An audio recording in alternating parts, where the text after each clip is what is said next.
Awesome. So we have been looking through the book of James. Jadi kita telah melihat dari kitab Yakobus. And guess what?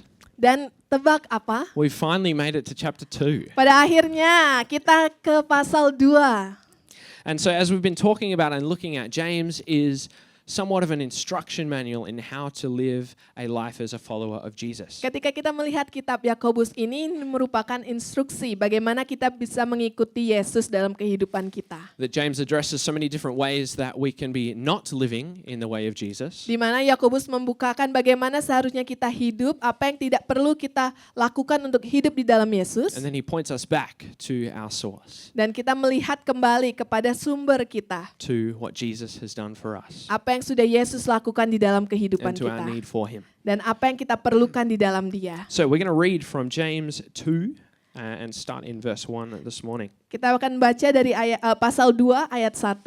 My brothers and sisters, believers in our glorious Lord Jesus Christ, must not show favoritism.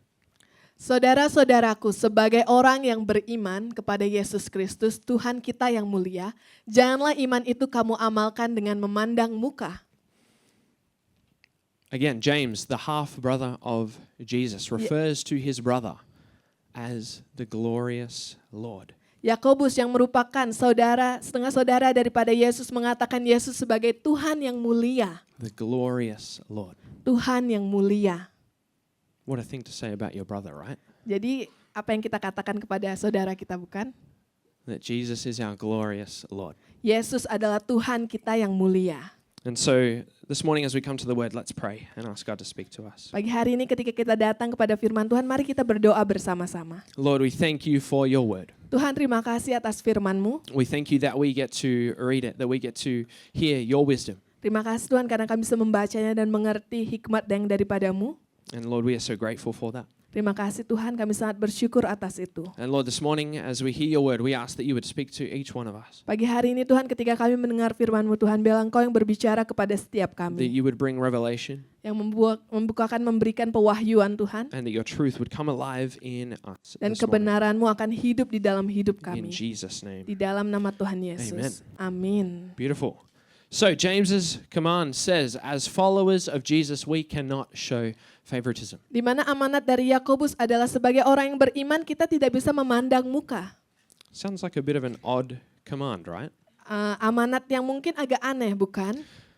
James has these few pages, right, of this letter that he wrote to the church. Jadi ada beberapa bagian dari pasal yang Yakobus tuliskan kepada gereja. Surely there are bigger matters of theology to talk about James than Pas- showing favoritism. Pasti sebenarnya ada hal yang lebih besar yang harusnya dibicarakan lebih lagi kepada gereja-gereja tersebut. But as we've looked at, a major theme of what James's letter says is about having a living faith. Tetapi ketika kita melihat apa yang Yakobus tuliskan, yang utama adalah menghidupi iman kita. And about testing of our faith. Di mana ada ujian di dalam iman kita. And so what James would say is that a test of our faith is whether or not we show favoritism. Di mana salah satu ujian dari iman kita adalah apakah kita memandang muka kepada orang lain.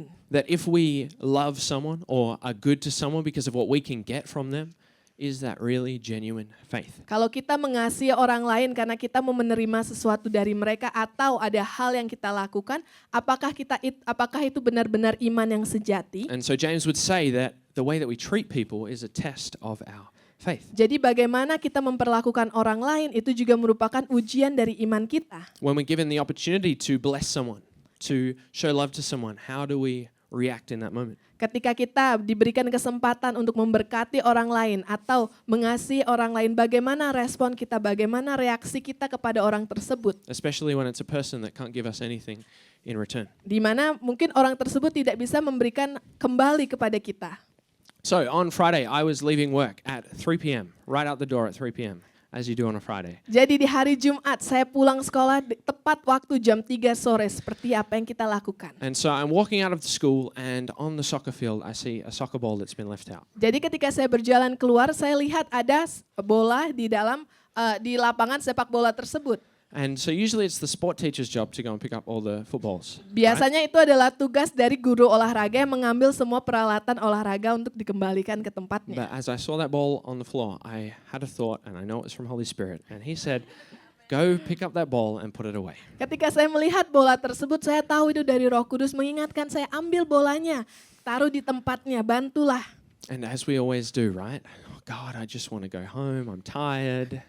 Sebenarnya saya lakukan, Tuhan saya mau pulang, ini udah jam 3, mau pulang tepat waktu. But as I walked past the ball, I picked it up and turned back to go give it to the sports teacher. Ketika saya melewati bola tersebut, pada akhirnya saya ambil bola tersebut, kembali lagi ke kantornya, taruh kepada guru olahraga tersebut. And as I turned around, he came running out of the teacher's room to go and pick up the ball. Ketika saya mau memberikannya, ternyata guru olahraga tersebut baru saja mau mengambil bola And tersebut. he was so grateful that I had helped him. Dan dia sangat bersyukur karena saya membantu dia. And so I said a little prayer and said, thank you, God, for giving me that opportunity to bless him in that way. Dan akhirnya saya berdoa sama Tuhan, Tuhan terima kasih karena memberikan saya kesempatan untuk memberkati dia mungkin dalam hal yang kecil. Now, this is such a small and simple example, right? Mungkin ini adalah contoh yang kecil dan sangat sederhana. But this is one way that this kind of test of our faith can look. Dan ini mungkin salah satu ujian iman kita kelihatannya seperti ini. If we look at what we can gain from these situations, then we fail the test. Kalau kita melihat apa yang bisa kita dapatkan kembali dari situasi ini, mungkin kita gagal di dalam tes tersebut. Because our faith is not really based on the gospel, Karena iman kita tidak didasarkan pada kabar baik but Tuhan, in what we can gain. tapi daripada apa yang bisa kita dapatkan. So if we look at the time period that James is writing this letter in, back in the 1st century, Kalau kita lihat periode waktu di mana Yakobus menuliskan kitab ini di dalam senturi pertama, there was far more segregation and division in all societies and all cultures in that time. banyak hal yang terjadi di dalam waktu tersebut. That in ancient Rome, people were permanently categorized based on where they came from, their social class. Di mana pada zaman itu orang-orang Roma membedakan dari mana kasta mereka, dari mana mereka berada, rasnya dari mana, Whatever their job was, whatever their financial or economic. bagaimana finansialnya, level was. pekerjaannya, atau apapun itu sangat dibedakan. And so if you were born in a certain class, in a certain place, there was no escaping the discrimination that came with that. Di mana ketika ada orang yang tumbuh di dalam kelas yang berbeda atau tempat yang berbeda, mereka akan sulit untuk keluar dari tempat tersebut. If you were born into a poor family, you were almost stuck there. Di mana Impossibly. mungkin jika ada yang kekurangan ekonomi di saat itu akan sulit keluar dari sana. That you were stuck with a permanent label of being from that class and being of that group of people. Di mana sulit keluar dari label yang diberikan oleh orang-orang Roma tersebut. If you were born into a family that had no education, you were stuck in that. Jika saudara mungkin tumbuh di dalam keluarga yang tidak memiliki edukasi di zaman tersebut, akan sulit keluar daripada label tersebut. And so it gives us a bit of a clue into why this is such an important thing for James. Jadi memberikan kita clue kenapa Yakobus menuliskan ini kepada kita. Let's read on in verse 2 through to 4. Kita akan lihat di ayat 2 sampai 4. Suppose a man comes into your meeting, this is talking about the church, wearing a gold ring and fine clothes. And a poor man in filthy old clothes also comes in. If you show special attention to the man wearing fine clothes and say, here's a good seat for you, but say to the poor man, you stand there or sit on the floor by my feet, have you not discriminated among yourselves and become judges with evil thoughts? Sebab jika ada seorang masuk ke dalam kumpulanmu dengan memakai cincin emas dan pakaian indah dan datang juga seorang miskin ke situ dengan memakai pakaian buruk dan kamu menghormati orang yang berpakaian indah itu dan berkata kepadanya, silakan Tuhan duduk di tempat yang baik ini. Sedangkan kepada orang yang miskin itu kamu berkata, berdirilah di sana atau duduklah di lantai ini dekat tumpuan kakiku. Bukankah kamu telah membuat pembedaan di dalam hatimu dan bertindak sebagai hakim dengan pikiran yang jahat? So James says that if we discriminate, not only based on wealth, but on anything, that we are judges with evil thoughts. Ketika kita mendiskriminasi orang lain dengan apapun itu, mungkin kekayaan atau apapun itu, kita sudah menjadi hakim yang berpikiran jahat. See, James is not saying that the sin is treating the rich man well. Bukan dosa ketika kita memperlakukan orang kaya dengan baik. Treating a rich person well is not a sin.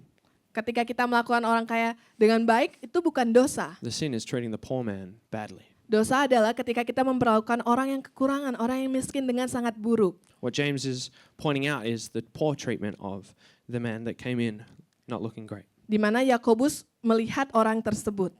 And so James says our evil desires or our evil thoughts are shown in our actions. Jadi Yakobus katakan, pikiran kita yang buruk, pikiran kita yang jahat diperlihatkan melalui aksi yang kita In lakukan. the same way that our faith is shown by our actions. Seperti iman kita yang ditunjukkan dengan aksi yang kita lakukan. If someone came into church this morning wearing a fancy Gucci shirt or the latest Salt and Light t-shirt, Jika misalnya orang datang pakai baju Gucci atau pakai brand Salt and Light yang baru, keluaran yang terbaru, expensive sneakers, atau sepatu yang mahal, a Rolex maybe, mungkin jam tangannya Rolex. and we go to the door and we're like, hey, welcome to church, let me make you a coffee, here's a nice seat. Kalau kita welcome mereka, silahkan datang, saya buatkan kopi sini, duduk di sini. But then if someone comes in with a torn shirt, with no shoes, and we ignore them, and we turn away from them, and we Tapi don't kalau offer them a seat, Tapi kalau misalnya ada orang yang datang mungkin pakaiannya lusuh atau dia tidak memiliki sepatu, tapi kita tidak welcome mereka. this is what James is talking about. Ini apa yang Yakobus katakan. That we see people physically and their appearance and we judge them based on that. Di mana kita memandang muka orang tersebut, melihat apa yang kelihatannya dari orang tersebut. And so James is saying that this is not the way it should be in the church. Yakobus katakan jangan seperti ini ada di gereja. And so as we read through this first part of chapter 2 this morning, I believe there's three things that God is talking to us about. Ketika kita melihat 4 ayat yang pertama dari Yakobus ini, ada 3 hal yang Tuhan mau katakan kepada kita. That God is calling us to have pure thoughts. Di mana Tuhan mau kita memiliki pikiran yang murni. So James says that those actions show that we have evil thoughts. What is the opposite of evil thoughts? Aksi yang kita lakukan artinya kita memiliki pikiran yang jahat. Would be thoughts that are pure, thoughts that are righteous, thoughts that are loving. Lawan dari pikiran yang jahat adalah Tuhan mau kita memiliki pikiran yang murni, yang mengasihi. And so James is saying that the sin itself of favoritism, of treating someone differently based on the way they look, is actually rooted in something else. Ketika kita memiliki atau memandang muka orang lain, artinya kita berakar di dalam hal yang sesuatu. And so as we looked at 2 weeks ago in James 1, that sin comes from our own evil desires. Di mana kalau kita lihat di pasal 1, dosa dari keinginan kita sendiri. And so this sin comes from a desire, an evil thought within us. Dosa datang dari keinginan kita, pikiran yang jahat kita. Maybe it could be that we care more about outward appearance than about the heart. Mungkin kita lebih melihat bagaimana penampilan kita daripada apa yang hati kita berikan. That if we treat people this way, then perhaps we care too much about how people look. Kalau kita memperlakukan orang seperti ini, artinya kita hanya melihat orang tersebut bagaimana penampilan mereka. And we forget that God actually, what's important to him is the heart, Tapi yang Tuhan katakan yang penting bagi dia adalah hati kita. not the way that we look. Bagaimana bukan bagaimana penampilan kita. Another thing could be that we misunderstand what it means to be blessed by God. Mungkin kita tidak sadar bagaimana artinya diberkati oleh Tuhan. What James will go on to say is that wealth is not always a blessing. Di mana harta kekayaan bukan hanya berkat yang daripada Tuhan. If being rich, if having a nice house causes you to not put your faith in God, that's not a blessing. Kalau kita kaya, kita punya rumah yang bagus, tapi iman kita tidak berada dalam Tuhan, itu bukan berkat. If riches cause us to stress and to worry all the time, it's not a blessing. Kalau kekayaan membuat kita pusing, kita stres setiap saat, itu bukan berkat dari Tuhan. If what we have causes us to miss out on the kingdom of God, then that is not a blessing. Kalau apa yang kita punya, tapi kita kehilangan kerajaan Tuhan, itu bukan berkat yang daripada If we think of Tuhan. the story of the rich man coming to Jesus and saying, what do I need to do to inherit the kingdom? Kalau kita lihat cerita perumpamaan dari orang yang kaya datang kepada Yesus, apa yang saya bisa lakukan untuk mewarisi kerajaan Tuhan? And he had lots of stuff, lots of possessions. And Jesus says, you need to sell what you have and give it to the poor. Di mana Tuhan katakan, jualah harta kekayaanmu dan berikan kepada orang-orang miskin. And that man went away sad because he didn't want to sell his stuff. Tapi orang tersebut pergi meninggalkan Tuhan karena dia tidak mau menjual setiap hartanya. His riches were not a blessing. Di mana kekayaannya bukanlah berkat daripada If we Tuhan. read verse 5 through to 7. Kalau kita lihat dari ayat 5 sampai 7, Listen, my dear brothers and sisters. Has not God chosen those who are poor in the eyes of the world to be rich in faith and to inherit the kingdom he promised those who love him? But you have dishonored the poor. Is it not the rich who are exploiting you? Are they not the ones who are dragging you into court? Are they not the ones who are blaspheming the noble name of him to whom you belong?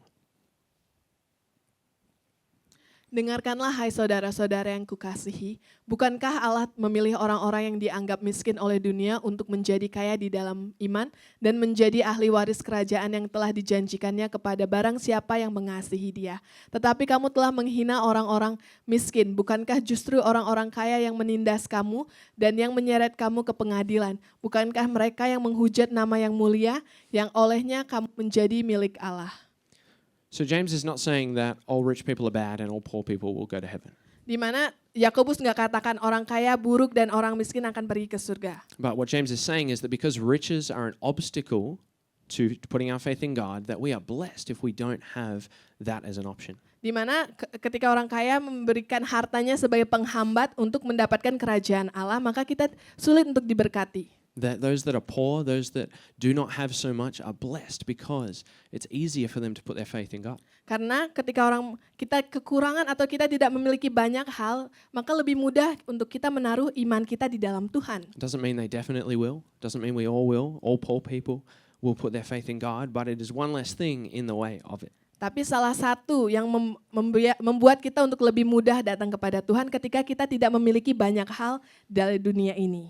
And so in the same way that we should not show favoritism to the rich, we also shouldn't show favoritism against the rich. Di mana kita juga tidak hanya membeda-bedakan orang kaya. And just hate on rich people. Kita tidak membenci orang-orang kaya.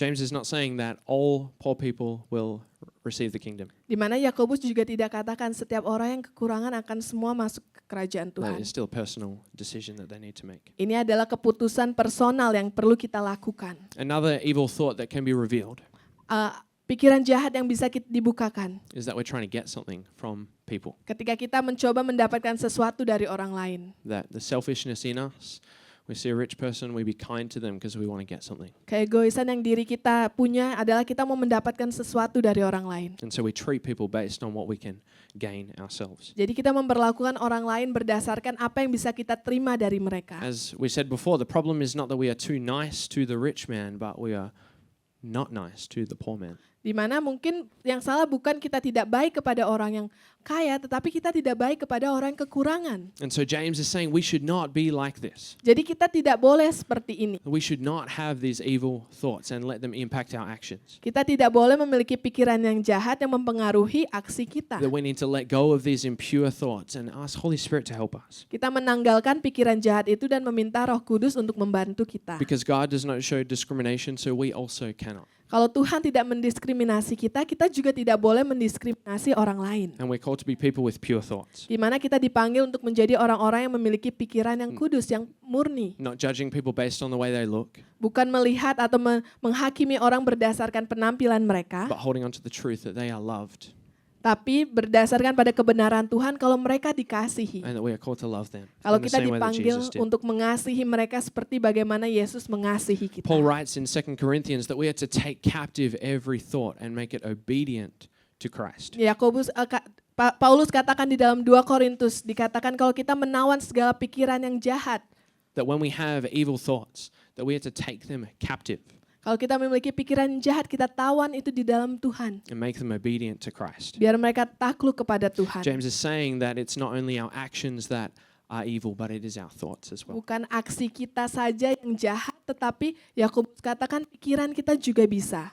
But again, as we trust in the truth and the wisdom of God's word and ask Holy Spirit to help us, that we can do this. Tapi kalau kita serahkan itu kepada Roh Kudus dan minta Roh Kudus untuk membantu kita, maka kita bisa melewatinya dan menjalaninya. As we read in Philippians 4 verse 8, finally, brothers and sisters, whatever is true, whatever is noble, whatever is right, whatever is pure, whatever is lovely, whatever is admirable, if anything is excellent or praiseworthy, think about such things.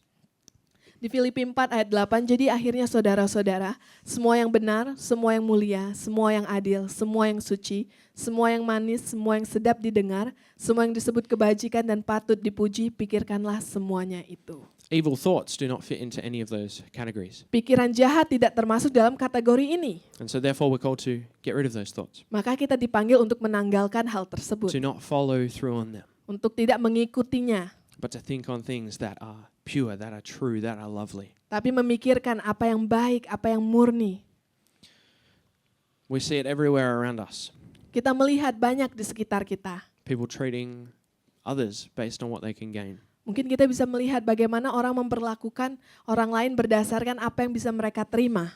I see it on every famous person's Instagram. There's people commenting about how much they love them, so the hope of they can get recognition. Di mana mungkin kita lihat orang-orang yang famous, orang yang terkenal mengkomen satu dengan yang lain supaya mereka bisa dilihat. But we are called to not see people the way that the world does. Tapi kita dipanggil oleh Tuhan untuk tidak melihat dunia seperti bagaimana orang lain melihat, tapi bagaimana Yesus Or to see melihatnya. people as a way of getting something. Bukan melihat orang lain karena kita mau mendapatkan sesuatu dari mereka. But we are called to see each person the same, as God does, as His creation that He loves so much. Di mana Tuhan memanggil kita untuk melihat satu dengan yang lain seperti bagaimana Tuhan melihat kita, ciptaan yang mulia yang dikasihi oleh Tuhan. Awesome. Let's read on verse 8 and 9.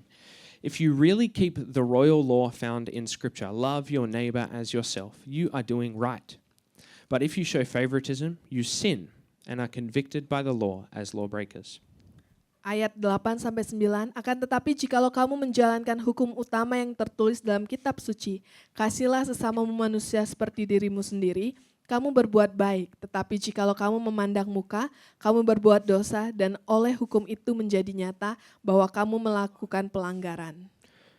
And so the second thing we're called to do is show love. Hal kedua yang Tuhan panggil kita lakukan adalah memperlihatkan kasih. I mentioned earlier that in ancient Rome there were far more class barriers and discrimination than there are today. Di mana di dalam zaman dahulu di dalam Romawi ada perbedaan kelas yang mereka buat. But despite that, the early church overcame those barriers. Tapi karena apa yang terjadi, gereja mula-mula memenangkan pertarungan tersebut. That they united people of all kinds of backgrounds, Mereka menjadi satu, membawa semua orang dengan background yang berbeda. which is part of the reason why the early church grew so fast. Menjadi alasan kenapa gereja mula-mula tersebut bisa tumbuh dengan cepat. The part of the reason is because of this unity. Karena alasannya adalah karena kesatuan yang mereka punya. That as people came into the church, they chose to let go of their discriminations, let go of their judgments, and to love one another. Orang datang menanggalkan setiap diskriminasi yang terjadi, tapi menerima semua orang. It made the church stand out as different. Yang membuat gereja tersebut bisa berdiri dengan It berbeda. broke down all barriers between people Mematahkan setiap batasan di dalam setiap and orang-orang. united people in the name of Jesus Dan menyatukan mereka di dalam nama Yesus. and because of their love. Dan karena kasih mereka. In the words of Jesus in the Gospel of John 13, a new command I give you, love one another as I have loved you. So you must love one another. By this, everyone will know that you are my disciples if you love one another. Yohanes 13 ayat 34-35. Aku memberikan perintah baru kepada kamu, yaitu supaya kamu saling mengasihi. Sama seperti aku telah mengasihi kamu, demikian pula kamu harus saling mengasihi. Dengan demikian semua orang akan tahu bahwa kamu adalah murid-muridku, yaitu jikalau kamu saling mengasihi. What makes us stand out as followers of Jesus is not the shirts that we wear. Apa yang membuat kita berbeda dari orang lain adalah bukan dari baju yang kita pakai. Though, if you have a shirt with a Bible verse on it, go for it. Ya, kalau ada bajunya boleh dipakai. It is not how expensive our watch is. Bukan bagaimana mahalnya jam tangan kita. It's not the bike or the car that we drive. Bukan kendaraan yang kita naiki. Not the house that we live in. Bukan rumah yang kita punya. But it is our love. Tapi kasih kita. See, the church stood out 2,000 years ago because of love. 2000 tahun yang lalu gereja mula-mula berdiri karena kasih mereka. And so today we are also called to stand out because of our love. Dan pagi hari ini kita dipanggil untuk berdiri dengan kasih yang kita punya daripada That Tuhan. as followers of Jesus, we are called to do as He did, to show unconditional love. Sebagai pengikut Yesus kita dipanggil untuk memberikan kasih yang tak terbatas. To not show favoritism, but to treat each person with love. Tidak memandang muka tetapi memperlakukan satu dengan yang lain dengan kasih. That if our love and our good deeds are only for people that we like or people that we get on with or people that have a lot that we can gain, what are we really doing? Kalau kasih kita hanya berdasarkan dari apa yang bisa kita terima atau bagaimana kita memperlakukan orang lain atau apa yang akan kita terima, maka apakah itu benar-benar kasih? James calls it the royal law. Di mana Yakobus katakan hukum yang mulia, Royal, important, hukum yang penting, high. tinggi. That we need to show love in the same way to the poor man as the rich man. Di mana kita terus mengasihi kepada setiap orang. That we shall love our neighbor as ourselves. Kita mengasihi sesama kita seperti kita mengasihi diri kita That as a sendiri. church, that is what we're called to do. Itu yang kita dipanggil untuk melakukan itu. That as we see people who are struggling, who are fearful, who are hungry, who are thirsty, that we show love to those people. Ketika kita melihat kalau orang yang kekurangan, orang yang lapar, kita menunjukkan kasih kita kepada mereka. I'm sure we've seen this week the horrific mess that's happened in Denpasar. Kita melihat apa yang terjadi di Denpasar minggu ini. People's houses destroyed, Rumah orang rusak. people being killed in the floods. Orang meninggal karena banjir yang terjadi.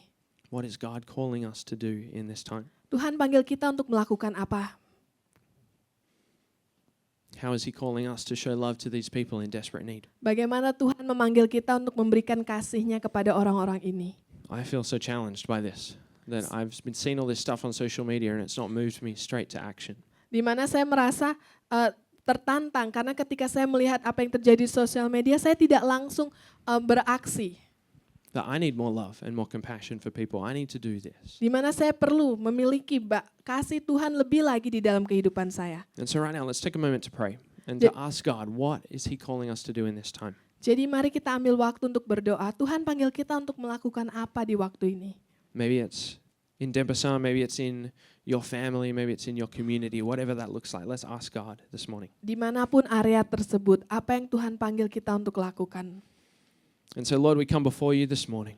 Tuhan, kami datang ke hadapan-Mu pagi hari ini. And Lord, we ask that you would speak to us, Berbicaralah Tuhan kepada setiap that you would kami. lead us and guide us into love, Memimpin kami, membimbing kami kepada that kasih-Mu. you would help us to be your people that are marked by your love. Membantu kami, Engkau yang membantu kami Tuhan, biar bisa dilihat dari kasih yang telah Engkau punya Tuhan. Not by the way we look, Bukan bagaimana penampilan kami, but by the way that we love. tapi bagaimana kami mengasihi orang lain. And so, Lord, we say that we want to follow you, Tuhan, kami mau katakan kami mau mengikuti Engkau. that we want to do as you're calling us to do. Kami mau melakukan apa yang telah Engkau panggilkan. And Lord, in this time, that you would show us people that you're calling us to reach out to. Tuhan, berikan kami kejelasan Tuhan, kemana kami harus pergi, kemana kami harus membantu orang-orang yang memerlukan Engkau. And Lord, we do lift up every person that's been affected by the floods this week. Kami bawa setiap orang-orang yang terkena dampak dari banjir minggu ini We thank you Tuhan. for your peace and your provision for them. Engkau yang menyediakan, Engkau yang memberikan kenyamanan kepada mereka Tuhan. That, Lord, you would use us as a church and use churches all across Bali to bless these people in this time. Pakai kami sebagai gerejamu yang bisa membawa dampak, membawa berkat, dan setiap gereja yang ada di Bali ini untuk menjadi berkat bagi mereka That, Lord, Tuhan. each family affected would receive the things that they need. Setiap orang-orang yang terdampak Tuhan akan menerima segala kebutuhan yang mereka perlukan. And that ultimately, Lord, they would see your love, Sehingga mereka bisa melihat that kasih-Mu. they would see you, Mereka bisa melihat Engkau. that they would be able to have hope for the future because of you. Dan mereka bisa melihat ada harapan di dalam Engkau. And so, Lord, we thank you that you would use us to bring your love to these people Pakai kami Tuhan untuk menjadi kasih, membawa dampak Bapa. and people all around in our communities, in our families, that wherever we go, Lord, that you would lead us into love. Kemanapun kami pergi Tuhan, kami bisa membawa kasih-Mu. In Jesus' name. Di dalam nama Tuhan Amen. Yesus. Amin. Beautiful. So James continues this topic of obeying the law through verse 10 to 13. Di mana Yakobus melanjutkan untuk mentaati perintahnya. For whoever keeps the whole law and yet stumbles at just one point is guilty of breaking all of it. For he who said, "You shall not commit adultery," also said, "You shall not murder." If you do not commit adultery but do commit murder, you have become a lawbreaker. Yakobus 2 ayat 10 sampai 11, sebab barang siapa menuruti seluruh hukum itu, tetapi mengabaikan satu bagian daripadanya, ia bersalah terhadap seluruhnya. Sebab ia yang mengatakan jangan berzina, ia mengatakan juga jangan membunuh. Jadi jika kamu tidak berzina tetapi kami membunuh, maka kamu menjadi pelanggar hukum juga. And so James is clear, we cannot have a selective obedience. Di mana kita tidak, di Yakobus katakan jangan pilih-pilih taatnya. We can't choose the laws that we want to follow and the ones that we don't. Kita tidak bisa memilih mana aturan yang mau kita ikuti, mana yang tidak. We can't just love rich people and forget about poor people. Kita tidak bisa hanya mengasihi orang-orang kaya tetapi kita melupakan orang-orang yang kekurangan. But God cares about the entire way that we live. Tapi Tuhan sangat peduli dengan bagaimana kita hidup. That we don't just go out into public so people see us when we do good things, but we do good things all the time. Kita tidak hanya datang melakukan hal yang baik ketika orang melihat kita, tetapi kita melakukan kebaikan kepada semua orang setiap saat. See, I can say I've never murdered anyone, Mungkin saya bisa katakan saya tidak pernah membunuh orang lain. but does that mean I'm not a lawbreaker? Tapi apakah itu artinya saya tidak pelanggar hukum? Of course not. Right? Of course I'm a lawbreaker. Karena saya manusia, saya melanggar hukum juga. Of course we've sinned in other ways. Mungkin kita berdosa dari hal-hal yang berbeda. And that's the truth of this statement, that on our own we cannot do this. Di mana ini adalah artinya ketika kita melakukan semuanya sendiri, kita tidak bisa. On our own this is impossible. Kita tidak bisa melakukan semuanya sendiri. That if we break one part of God's law, that we are completely guilty, completely cut off. Kalau kita melanggar apa yang sudah Tuhan katakan untuk tidak lakukan, artinya kita melakukan kesalahan. If we show favoritism to one person, Kalau kita memandang muka, memilih-milih, kasih kepada orang lain, if we treat one person wrong, kita melakukan hal yang salah kepada orang lain. that we are guilty, Kita memperlakukannya, kita salah. that we are separated from relationship with God. Kita dipisahkan dari hubungan Tuhan. And so James again is pointing to our desperate need for Jesus, Tapi itulah yang Yakobus katakan, kita perlu Tuhan. for our glorious Lord Jesus, Kita perlu Tuhan kita yang mulia, our Savior. penyelamat kita. That no one will inherit eternal life. No one will be able to relate with God based on what we do. Tidak ada yang bisa relate, berhubungan sama Tuhan atau melakukan apa yang Tuhan lakukan tanpa Tuhan. That as humans, we cannot possibly keep the law perfectly. Sebagai manusia, kita tidak bisa mengikuti setiap aturan dengan benar. There's a few thousand years of history in here that tells us that. Banyak contoh yang Alkitab katakan. But there is hope, Tapi ada sebuah harapan. because our God is a God who shows mercy and grace. Tapi karena Tuhan kita adalah Tuhan yang mengasihi dan pengampun. Let's read verse 12 and 13. Mari kita baca ayat 12 sampai 13. Speak and act as those who are going to be judged by the law that gives freedom. Because judgment without mercy will be shown to anyone who has not been merciful, but mercy triumphs over judgment. Berkatalah dan berlakulah seperti orang-orang yang akan dihakimi oleh hukum yang memerdekakan orang. Sebab penghakiman yang tak berbalas kasihan akan berlaku atas orang yang tidak berbelas kasihan. Tetapi belas kasihan akan memenang atas penghakiman. And so God calls us to show mercy. Di mana Tuhan meminta kita untuk menunjukkan belas kasihan. The law gives us freedom Di mana hukum itu memerdekakan kita. as we abide in it, as we follow what God has commanded us to do. Ketika kita mematuhinya, ketika kita mengikutinya. We talked about this a few weeks ago, that it is not a restriction on our life, but it is freedom to live as God is calling us to. Di mana hukum tersebut tidak membatasi kita, tetapi itu yang memerdekakan kita. Di mana kita bisa mengikuti dia dengan lebih mudah. If we think about a sports match without a referee, it's going to get pretty violent pretty quickly, right? Bayangkan ketika ada bagian olahraga tidak ada wasit di situ, pasti akan sulit. Imagine if you were in a boxing ring and there's no referee to break it up. Bayangkan kalau Not where you wanna saudara be. ada di ring tinju tetapi tidak ada wasitnya di sana. But a referee keeps the players safe so that they can enjoy what they're doing. Wasit mengawasi supaya orang-orang tersebut bisa bermain dengan nyaman. That the law of freedom protects us so that we can live our lives to the full. Di mana hukum yang memerdekakan ini membantu kita, membatasi kita supaya kita bisa memiliki kemerdekaan yang daripada Tuhan. And James, as he so often does, in the next statement, seems very harsh. Di mana kata lanjutan yang Yakobus katakan, Judgment without mercy will be shown to those who have not been merciful. penghakiman tanpa belas kasihan akan diberikan kepada orang yang tidak memberikan belas kasihan. The Bible talks about a time of judgment that we all face. Di mana penghakiman akan kita hadapi. That as followers of Jesus, we're judged based on what we do with the life that we've been given. Di mana kita akan dihakimi dari bagaimana kita melakukan atau bagaimana apa yang kita lakukan. And James is saying that we must be aware as followers of Jesus that we will face this. Di mana kita harus berjaga-jaga karena kita akan melewati bagian ini. James is giving clear instruction in line with what Jesus said in the Sermon on the Mount. Di mana Yakobus katakan sejalan dengan khotbah di atas bukit. To be clear, that James is not talking about eternal judgment or being cut off from God. As we put our faith in him, that is sorted. We don't have to fear that or worry about that. Ketika kita menaruh iman kita di dalam Tuhan, maka Tuhan telah mengampuni kita. But as followers of Jesus, we're called to give account for what we've done with the gifts, with the blessings, with what God has given us in this life. Tapi Tuhan akan menanyakan kepada kita apa yang kita lakukan dalam kehidupan kita. That as people who are going to be judged by the law of freedom, that we must show mercy. Di mana ketika kita akan dihakimi dengan belas kasihan, maka kita harus menunjukkan belas kasihan tersebut. By forgiving those who wrong us. Di mana kita mengampuni orang yang mungkin bersalah kepada kita. By showing love to those who don't deserve it. Kita menunjukkan kasih kepada mungkin orang yang sebenarnya tidak perlu kasih tersebut, tapi kita mengasihi semua orang.